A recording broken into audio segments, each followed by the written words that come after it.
go somewhere Tuesday or Wednesday. I don't have nothing planned. I don't have anything planned for those days. We're gonna call this City of Gallatin, Council Committee meeting to order February 22nd, 2022, 6 p.m. Roll call, please, Ms. Kittrell. Vice Mayor Fennell. Here. Councilman Alexander. Here. Councilman Fan. Here. Councilwoman George is absent. Councilman Hayes is absent. And Councilwoman Love. Here. And Councilman Overton. Here. We do have a quorum. Thank you, Ms. Kittrell. Now, I'm looking for approval for the minutes from February the 8th, 2022. Council approved. Work session. Okay, motion made, Mr. Overton, second, Mr. Fan. Any question, comments, or correction? If not, all in favor, let it be known by saying aye. Aye. All opposed, same sign. Motion carries. Public recognition at this time. Anyone from the public would like to come forward, please come state your name for the record and your address. Okay.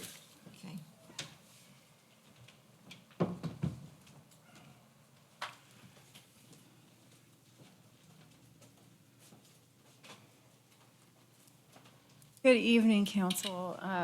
Michelle Juvance, 1335 Long Hollow Pike, and I wanted to ask some questions about agenda item number 2. I have some questions about the water and sewer 10-year capital improvement plan. $200 million is a lot of money,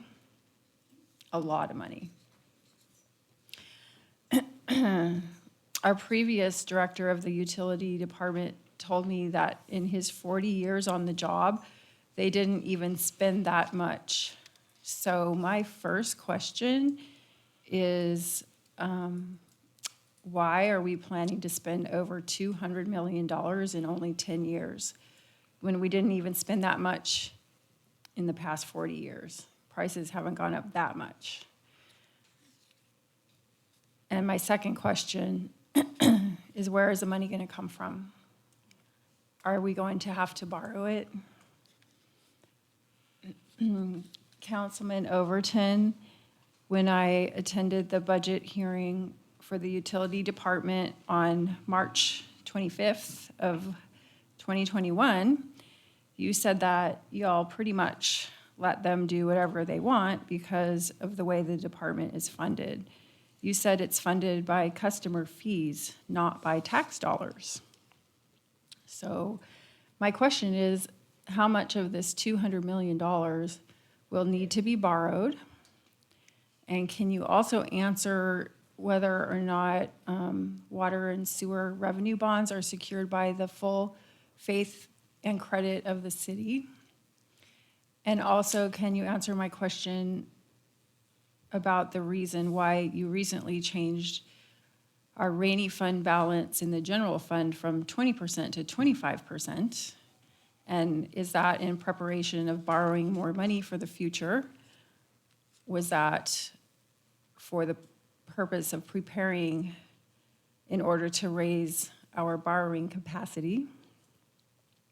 And another question, I'm under the assumption from what Councilman Overton said at that meeting that our water and sewer revenue bonds cannot be paid for with tax dollars. So I wanted to make sure that that's true. Also, I wanted to ask how much of this is for the purpose of accelerating growth. We are already growing too fast, and how much of this is being lobbied for by special interest groups and developers, and why so much so fast. $200 million is a lot of money. And this kind of scares me because borrowing $200 million is what caused our taxes to go up by 34% in the county. That was caused by borrowing $100 million for the new school complex and borrowing $100 million for the new courthouse. Those were the two most recent tax increases at the county. So my questions again are, where is the money going to come from? Will we need to borrow it? Are water and sewer revenue bonds backed by the full faith and credit of the city? is our higher general fund balance in preparation to increase our borrowing capacity. Do you think our city should go into more debt? If debt is needed to provide this $200 million, what kind of bonds are being planned? We already have $61 million of debt. And if I include interest, the total is $80 million. Where is this $200 million going to come from? Thank you for your time. Thank you, Ms. Shabani. Anyone else from the public? Anyone else from the public? Okay.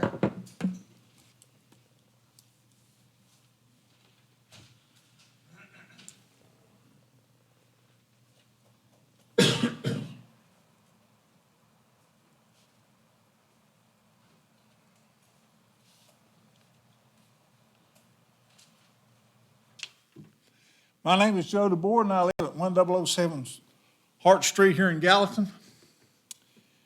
I'm going to make this about as simple as I can make it. We may have to borrow $200 million, as far as that's concerned. But in what I have seen from this board and from our community, we do not go out and spend money like it's coming off of trees. And the point is that the water department will be using that money and to upgrade our facilities and make sure that we are compliant with the law of the country. And we have to put money back into our systems. I don't know the particulars on this, but I will say this. This august body right here does not spend money like it's going out of style. Period. And I have to stick up for them for that, because that's not what Gallatin is. Period. Now, there are some people in this community that think that they have a situation by which they don't know their people that work in our city. In fact, I've been around a little bit, watched these folks for several years, and some of these Johnny-come-latelys have come to town that don't know about what our situation is and the type of people that we have and the type of operation that we do. It's not a tax and spend place. We might borrow the money in order for us to be able to get the product that we need, and then we'll pay for it in our fees. Our fees are not astronomical. And we're talking about the water department. And there was a question I asked a while back. A gentleman asked the question, why don't you go ahead and pay for stuff? Well, that would mean you had to go up on your fees. What would happen then? The little old lady out there that's on Social Security would have a problem because she has to pay too much for a water bill. Simple. Okay? And, like I say, at the time that Miss Rachel came to this podium and said we need to go up on our rainy day fund in order for us to get a better rate for our bond issue, that is absolutely, positively correct. Okay? And that's the way it should be. Now, we're going to have to spend a little money, because guess what? For those people who come in here late, we're trying to catch up. And thanks God, Mayor Brown and her staff and the people in our community are stepping up to the plate to do the job.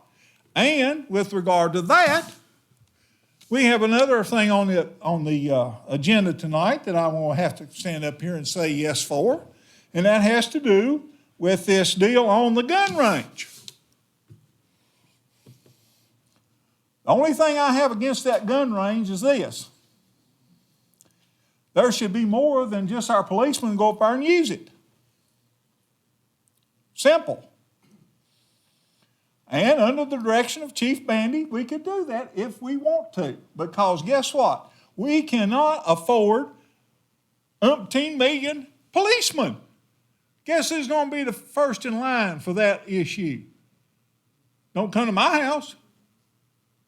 Okay? Don't come knocking on my door. And a lot of people in this community have done the same thing, okay? So with that being said, we need to know who the people are to back our police department and show positive ability to shoot a firearm if that be the case. And with that, folks, I bid you adieu. Thank you, Mr. DeBoer. We thank you, Jimmy, and you too, Sean, and the rest of you, even Craig. Anyone else on the public recognition, you may come forward at this time. Anyone else on the public recognition? If not, public recognition is now closed. Now we have mayor comments. There we go. Nothing this evening, but thank you.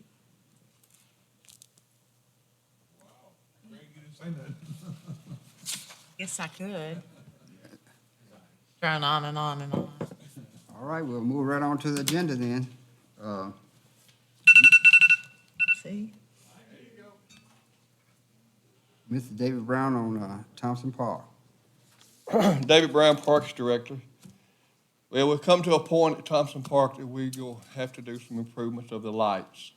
So I come here tonight and I send in your package the cost of replacing the lights at the big ball field. We've been thinking about this for 3 years. It's been going on, and it was gonna be in next year's budget, but we found out here in the late fall that we can't get them serviced. The electric department will not service them anymore. They're just, the age of them, the poles are over 30-year-old, and it's time to replace them. So what we want to do is come back with an ordinance next Tuesday night to replace the lights at Thompson Park. Our baseball leagues are growing. You'll see in our next year budget more lights. We had planned on doing one field a year to catch up. I think we'd be okay. And this field was proposed in next year's budget too.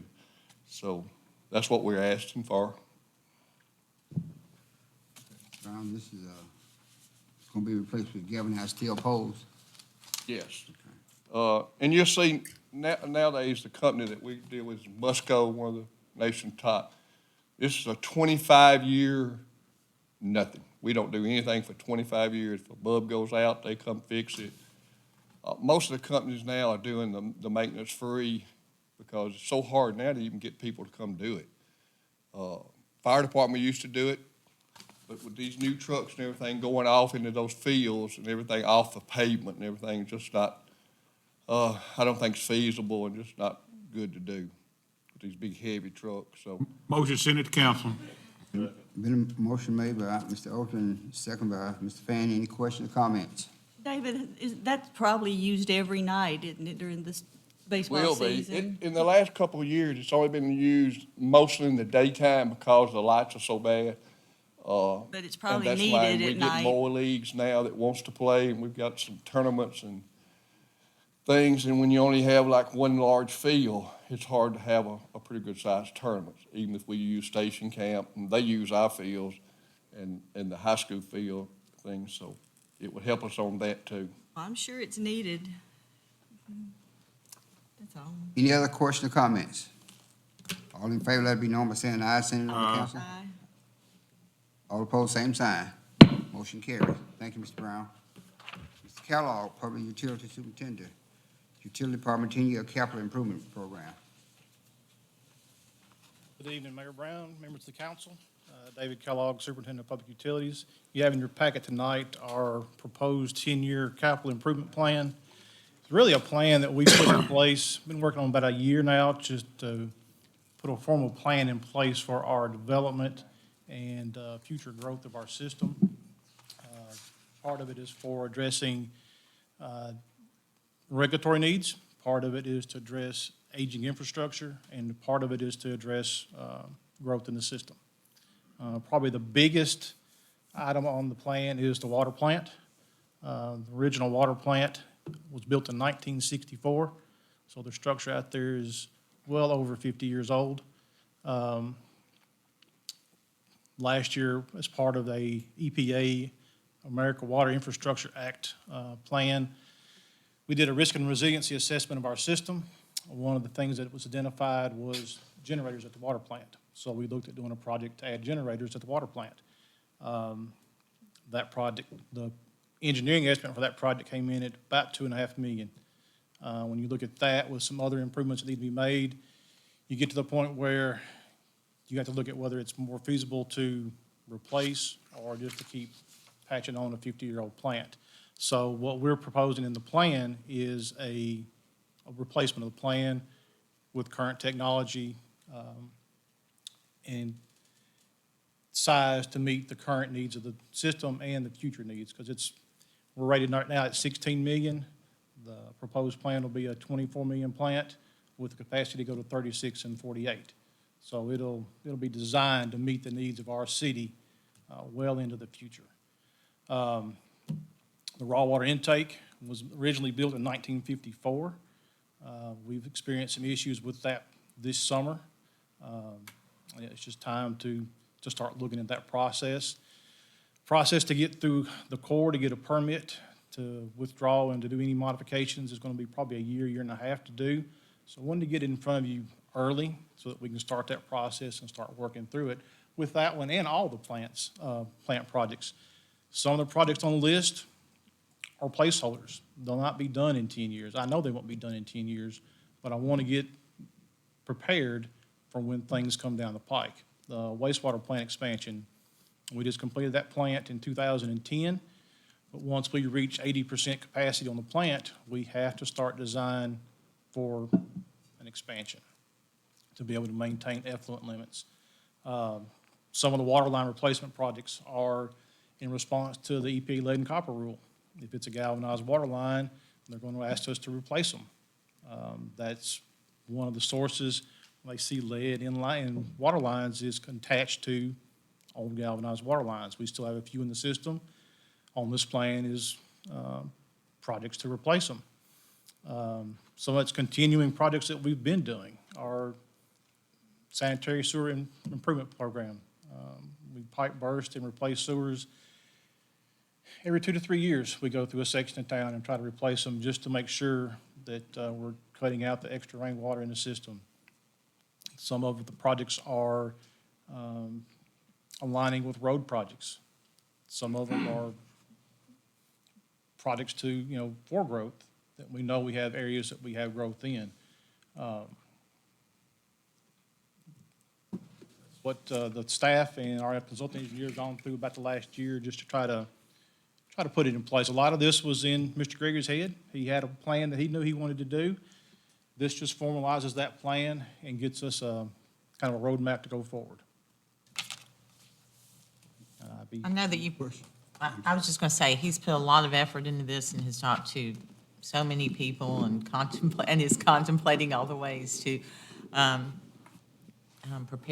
provide for these things financially. And it's a diverse mix of payment options as we work through them, each as they come along.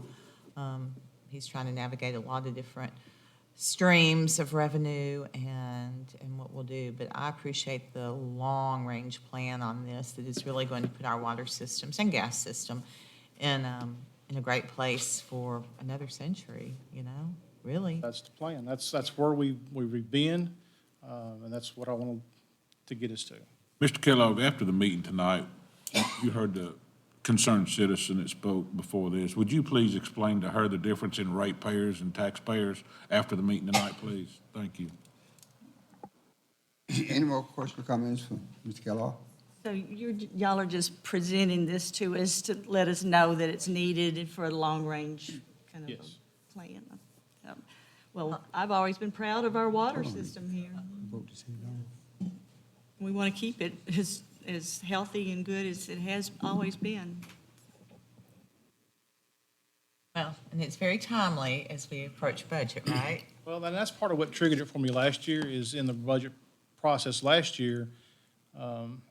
You're picking up with I wanted to be able to see what's being spent, where it's going, and have a plan. And for me, this gives me a plan to say, okay, this is where we need to work towards. you'll keep it on that roll where we're always able to look Yes. This will be a living document. It'll change every year as projects come off and as new things are identified to come on. Like I said, there are some on here that may never get done, but I wanted them to be identified in here in case they were needed. I didn't come to the council and say, Great. I need $10 million for a project, and you say, I've never heard anything about it. Right, I appreciate that. It's also good because you can also find the opportunities along the way when different projects come to the city or, like you said, different road improvements or other city improvements happen, that we can marry some of these things together where they make the most sense. And so I really appreciate having the document and having the plan, and it helps everybody know too, everybody be on the same page. I'm not going to say what people always say, you never know, you may be hit by a bus. I'm not going to say that. Thank you. Thank you so much, Ms. Kellogg. Moving on to item number 3, Caldwell Park. Mr. Nick Toll, city engineer.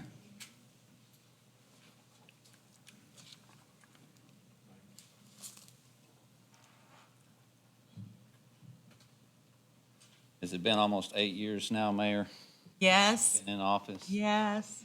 Probably one of the first things that Mayor Brown said to me as she came into office is how she had an interest in trying to revitalize the Nat Caldwell Park.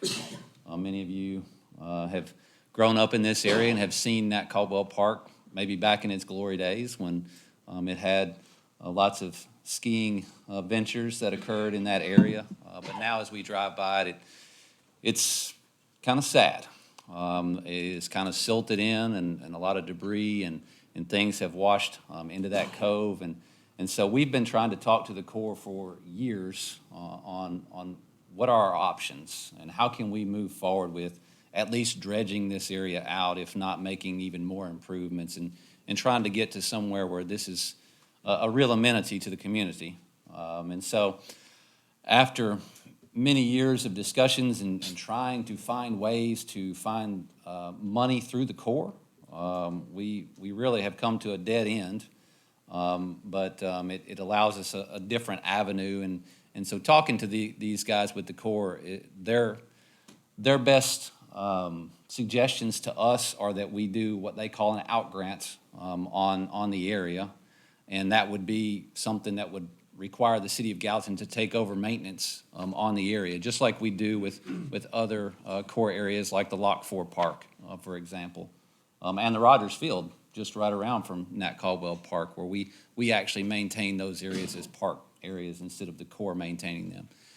So to do that, we have to develop a plan, and this will allow us opportunities to move forward. And so we brought this to the Planning Commission back in January and shared this concept and this idea with them.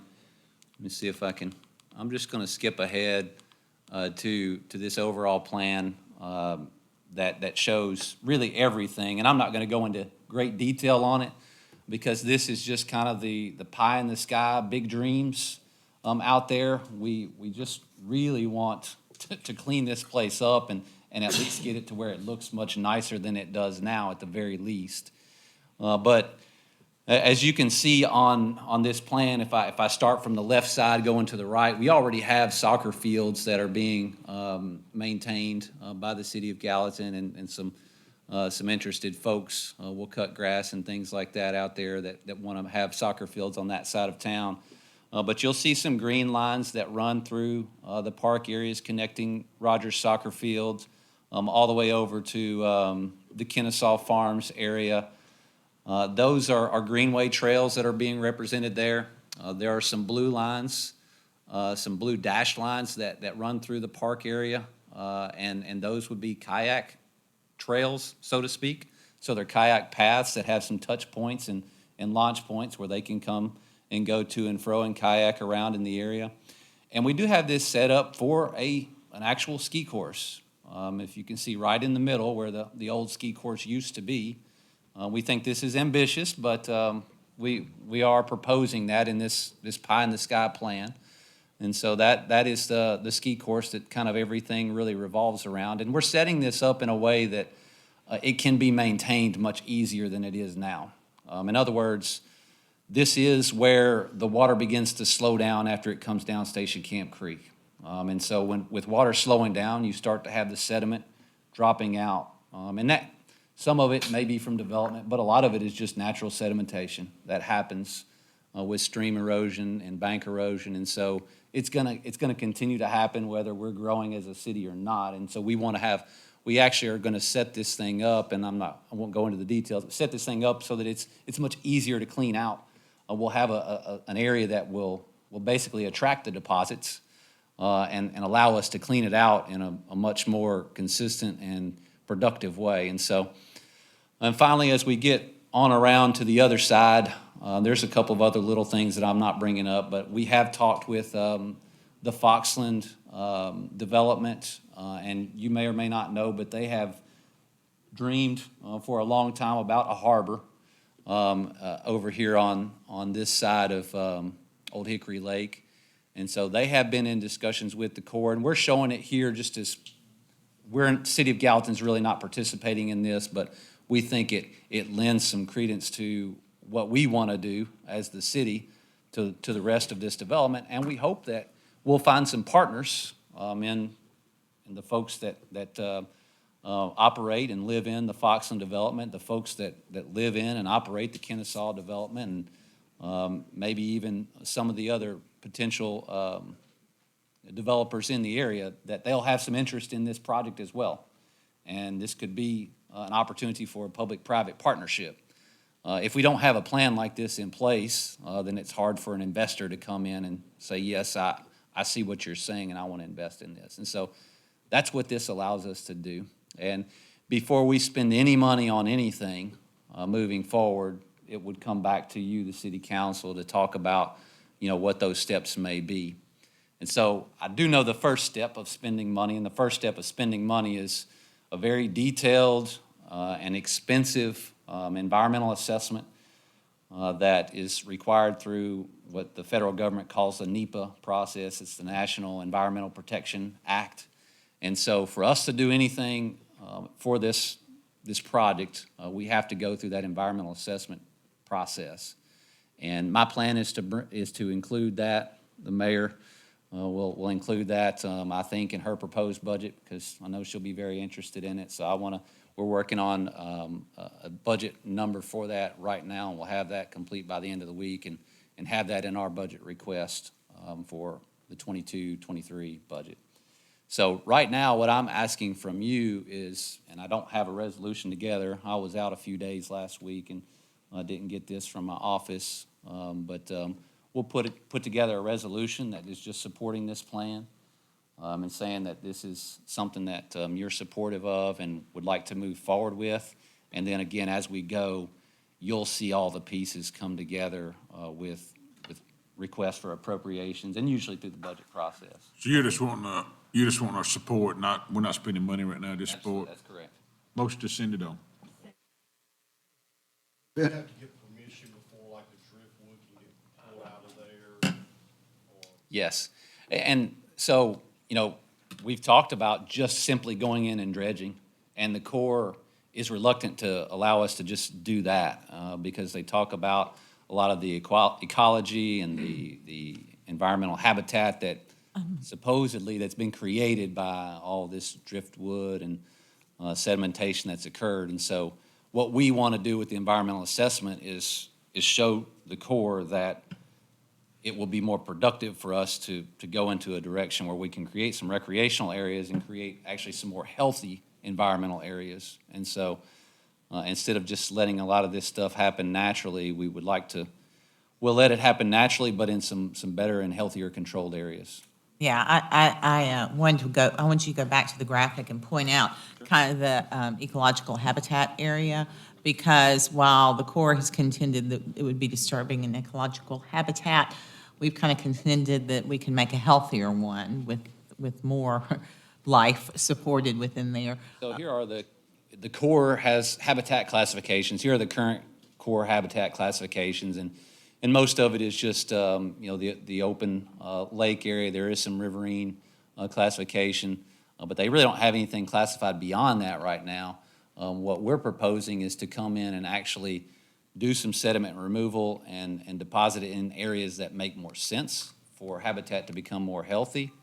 And Bill was excited about potential for bald cypresses. There's a lot of nice, pretty animals there. And then you can see some of the shoreline stuff. I know I thought I had a slide in here that gets to the green. I was really just looking for the green areas that kind of showed the underwater habitat. This is showing the shoreline stabilization practices where we would be able to set up some areas where we could actually deposit some of this stuff that would be dredged actually here still in this same area. I know Craig remember it, but down there in Hendersonville, where we can Microphone. I know Craig remember, and probably Susan and Paige. Hendersonville dredged that area right there where you're coming in Hendersonville, and it was so much sediment to come out. If you remember, they've like formed an island down through Right. there. But, I mean, it really looks nice. And, you know, growing up as a kid, and Paige shared with me some photos from back in the day. I remember when the ramp was there, and I remember when there was no trees up and down Gallatin Road, and you could see the lake, and it was just a beautiful area. And I hope that we can support this, and actually sometime in, you know, the near future, that we could actually move on something right here. And we talked a lot with the Corps about that Drakes Creek project, and that They was got one different rules. That was one of those that it happened 20 years ago, and they're like, that won't happen again kind of Really? stance. So, because they actually did have some core funding that went towards, it wasn't 100% core funded, but it did go towards that project. And we're asking So for we were- help from our legislators. We are, and again, this is something that helps us ask for Right, help. right. Because now it And- puts us in a position where we have a solid plan that we can move forward with. Couple of things I just wanted you all to be aware of. One is that just in our, well, I shouldn't say our, because I had nothing to do with it, in their kind of cursory exploration, that there really wasn't a lot of healthy either aquatic life or Right. plant life or much of anything like there, and I think most people feel that way when they drive by. So we do think that we can create that and actually create a habitat where one really doesn't exist, and what's there is actually going to deteriorate. Second thing is that for probably close to 8 years, I have been telling Rogers Group and Foxland and Fairview and Goodall and Southeastern and the Old Hickory Ski Club and I don't know who else that we're coming after them because we want, their partnership. And they all say, oh, we'd love to see that happen. We'll definitely participate. And then the final thing that I really want you to be aware of, because it is a unique challenge, is because of how that is, we can't get a barge in there like you typically would for dredging. And so the dredging operation is going to have to be something unique and different. And everybody's talked about different ideas, and some of those surrounding owners have been willing to contemplate participating as far as a place to put the sediment. But it's going to be a unique challenge. But, man, it's just such an ugly eyesore for Gallatin. And beyond that, if you don't know, Nat Caldwell, it was named for him because he was a very important person that really impacted our whole electricity structure here in the South. I mean, he was very big with TVA and was actually a journalist, a Pulitzer Prize-winning journalist, and he lived there. Unfortunately, he also died there in that creek. But, it's just, to me, disrespectful that it's not preserved in a more fitting tribute to a person as it should be. And then the other thing that you may not know, I just learned this from my uncle. You may remember it, I don't know. But my uncle said that the wide world of sports actually broadcast from their water ski championship one year. I remember, going there and watching water skiing competitions, but I didn't remember that. But he said some sportscaster was there and they were set up there and they were broadcasting I thought that was interesting. Any other question, comments? We do have a motion to second to send it on. Any other question or comments? All in favor, let it be known by saying aye. Opposed, same sign. Motion carries. Thank you, Mr. Tuttle. Item number 4, ordinance number 02203-10, appropriating unspent 2014 and 2016 bond fund. Ms. Nichols. Good evening. A few months back, when we were discussing the water intrusion at Fire Hall 5, I mentioned to you that we had a funding source for this until all the issues with the contractor and the designer and all that stuff was settled, where we had made a deposit on Greenlee Extension with the state. They ended up not using all of our money, and so they returned $582,000 to us. That's from a 2014 bond, so we really need to get that spent. So this ordinance is to take the bulk of that and put it towards the Fire Hall 5 project, and then take the remaining balance of that $582,000 on Greenlee and reappropriate it for the police and fire, the gun range. And then there are a number of small projects in the 2014 and 2016 bonds where those particular projects are complete and there were small balances left. So I'd like to zero out all of those balances and put them towards the gun range.